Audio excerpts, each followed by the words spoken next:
در سال 1102 شمسی در روستای حاجی قشان ترکمن صحرا بادهای ملایم دشت نوید تولد شاعری را می‌دانند که قرار بود صدای مردم سرزمینش شود.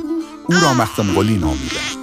پدرش اراز محمد آزادی از شاعران نامدار ترکمن و مادرش اراز گل زنی زیبا و مهربان بودند. هر دوی آنها به آینده درخشان مختم قلی ایمان داشتند. مختم قلی از همان کودکی زیر سایه تربیت پدر الفبای عشق و دانش را فرا گرفت.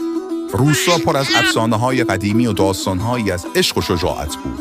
مختم قلی که کودکی کنجکاو بود ساعتها در کنار پدرش می‌نشست و به داستان‌های او گوش می‌داد. پدر نه تنها خواندن و نوشتن بلکه زبان‌های فارسی و عربی را نیز به او آموخت. اما این آموخته‌ها برای مختم قلی کافی نبود. او برای دستیابی به علوم بیشتر در نوجوانی راهی مدرسه شیرقاضی در خیوه شد، جایی که به مرکز دانش و فرهنگ آن زمان معروف بود. خیوه برای مختم قلی همچون دریچه‌ای به سوی دنیای بزرگتر بود. او میان خطوط کهنه دست‌نویس‌ها و کتاب‌های قدیمی دنیای دیگری را کشف کرد.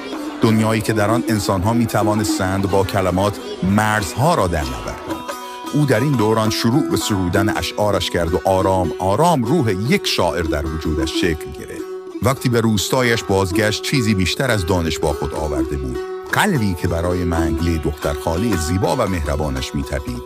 منگلی برای مختم قلی چیزی فراتر از یک عشق بود. او الهام بخش اشعار عاشقانه‌ای شد که هنوز هم قلب‌ها را به لرزه در می‌آورند. اما زندگی برای مختم قلی آسان نبود. مرگ و تنگ دستی راه او را به سوی منگلی بست.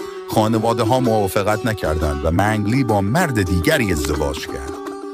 این ضربه مختم قلی را به ورطه‌ای از اندوه فرو برد. اما او که تحمل دیدن منگلی در کنار دیگری را نداشت، تصمیم گرفت سفر کند.